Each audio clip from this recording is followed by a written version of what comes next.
Hello guys, welcome back to another video. तो guys, MRPL की financial year 2023 की first quarterly result out हो चुकी है। तो गाइस, इस वीडियो में हम लोग यही देखेंगे कि कंपनी ने जून क्वार्टर में कैसी परफॉर्म की है, क्या क्या पॉइंट्स इंप्रूव हुई है एंड कहाँ कहाँ पे कंपनी ने डिटोरिएट की है। और कंपनी के फंडामेंटल्स भी चेक करेंगे और देखेंगे कि क्या ये कंपनी पैसे लगाने लायक है या नहीं। उसके साथ साथ हम लोग कंपनी के टेक्निकल्स के बारे में भी डिस्कस करेंगे। तो गाइस, बिना टाइम वेस्ट के कंपनी की फंडामेंटल एनालिसिस करते हुए वीडियो को शुरू करते हैं। तो गाइज, अगर इस कंपनी के बिजनेस के बारे में डिस्कस करें तो ये कंपनी क्रूड ऑयल रिफाइन करती है एंड उसके साथ साथ पेट्रोकेमिकल्स एंड एविएशन फ्यूल्स की बिजनेस भी करती है। ये कंपनी सबसे पहले शुरू हुआ था as a joint venture between the AV builder group and Hindustan petroleum, but now it is a subsidiary of ONGC. ये company both BSC and NSC में लिस्टेड है। और अगर इस कंपनी के कुछ इंपॉर्टेंट फिगर्स के बारे में डिस्कस करें तो 12,759 करोड़ की है कंपनी की मार्केट कैप, 2.1 की पी है, 13.9% है कंपनी की आरओसी एंड 52.2% है कंपनी की return on equity. Last 6 months की रिटर्न 59.5% है एंड लास्ट 3 साल की जो सेल्स ग्रोथ है वो अप्रॉक्सीमेटली 4% के आसपास निकल के आ रही है, जो कि 3 साल की कंपेरिजन में काफ़ी कम है। बुक वैल्यू से काफ़ी हाई में ट्रेड कर रही है, डिविडेंड कंपनी देती नहीं है एंड फेस वैल्यू 10 रुपये की है। अभी अगर इस कंपनी की जून क्वार्टरली के रिजल्ट के बारे में डिस्कस करें तो गैस, जून 2022 के क्वार्टर की कंसोलिडेटेड फाइनेंशियल रिजल्ट आप लोगों के सामने है एंड यहाँ पे जितने भी सारे फिगर्स है वो सब क्रोर्स में दिया हुआ है। तो गैस, सबसे पहले कंपनी की इनकम चेक करते हैं। तो जून 2022 की क्वार्टर में कंपनी ने 35,952 करोड़ की इनकम जनरेट किया था। और अगर ये मार्च 2022 की क्वार्टर एंड जून 2021 की क्वार्टर से कंपेयर किया जाए तो मार्च 2022 की क्वार्टर में कंपनी ने 28,262 करोड़ की इनकम जनरेट किया था एंड जून 2021 की क्वार्टर में 15,083 करोड़ की इनकम। तो ईयर ऑन ईयर बेसिस पे and quarter on quarter basis पे कंपनी ने एक ज़बरदस्त इनकम ग्रोथ यहाँ पे दिखाई है इन जून 2022 के क्वार्टर। अभी अगर कंपनी की नेट प्रॉफिट मतलब प्रॉफिट आफ्टर टैक्स के बारे में डिस्कस करें तो जून 2022 के क्वार्टर में कंपनी ने 2716 करोड़ की प्रॉफिट पोस्ट किया है। मार्च 2022 के क्वार्टर में कंपनी ने 3008 करोड़ की प्रॉफिट पोस्ट किया था एंड जून 2021 की क्वार्टर में 229 करोड़ की प्रॉफिट। तो ईयर ऑन ईयर बेसिस पे तो कंपनी ने एक ज़बरदस्त प्रॉफिट ग्रोथ यहाँ पे दिखाई है, लेकिन क्वार्टर ऑन क्वार्टर बेसिस पे कंपनी की जो प्रॉफिट ग्रोथ है वो नेगेटिव में जा चुकी है एक हेल्दी इनकम ग्रोथ के बावजूद। एंड ये सिर्फ और सिर्फ कंपनी की हाई एक्सपेंस ग्रोथ की वजह से हुआ है। यहाँ पे आप लोग देख सकते हो क्वार्टर ऑन क्वार्टर बेसिस पे कंपनी की जितना इनकम ग्रोथ हुई है उससे कहीं ज़्यादा कंपनी की एक्सपेंसेस ग्रो करी है एंड इसीलिए कंपनी ने एक नेगेटिव प्रॉफिट ग्रोथ दिखाई है ऑन क्वार्टर बेसिस। और अगर कंपनी की ईपीएस मतलब अर्निंग पर शेयर के बारे में डिस्कस करें तो ईपीएस का जो ग्रोथ है वो भी प्रॉफिट की तरह आइडेंटिकल ही है। तो ईयर ऑन ईयर बेसिस पे कंपनी की जो ईपीएस की ग्रोथ है वो तो बहुत ही ज़बरदस्त निकल के आई है, लेकिन क्वार्टर ऑन क्वार्टर बेसिस पे ईपीएस की जो ग्रोथ है वो नेगेटिव में जा चुकी है।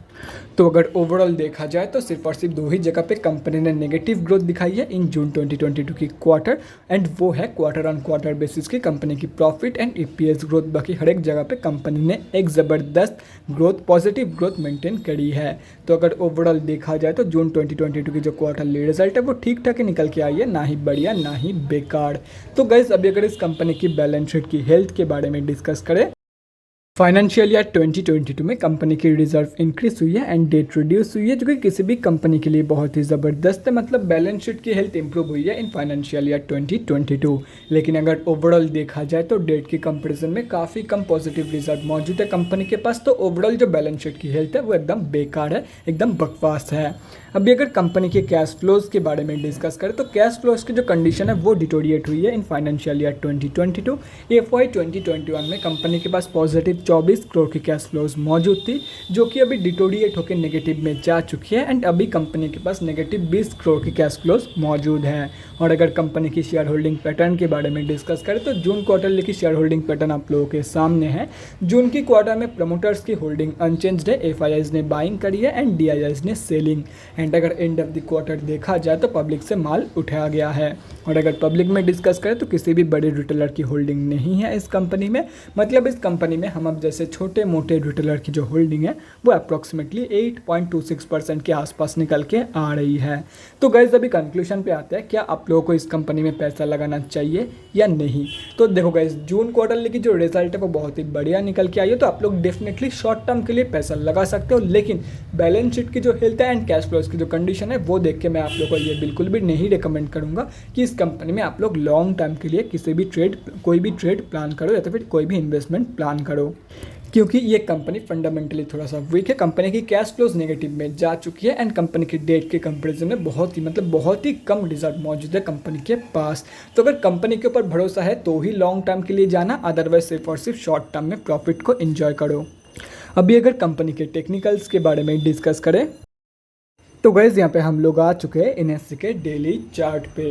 सबसे पहले उन लोगों के बारे में डिस्कस करते हैं जो लोग इस कंपनी में long term and short term के लिए एंट्री प्लानिंग कर रहे हैं। तो देखो गाइस, कंपनी अभी जहाँ पे ट्रेड कर रही है उसकी सबसे क्लोजेस्ट सपोर्ट जोन निकल के आ रही है 71 रुपये के आसपास।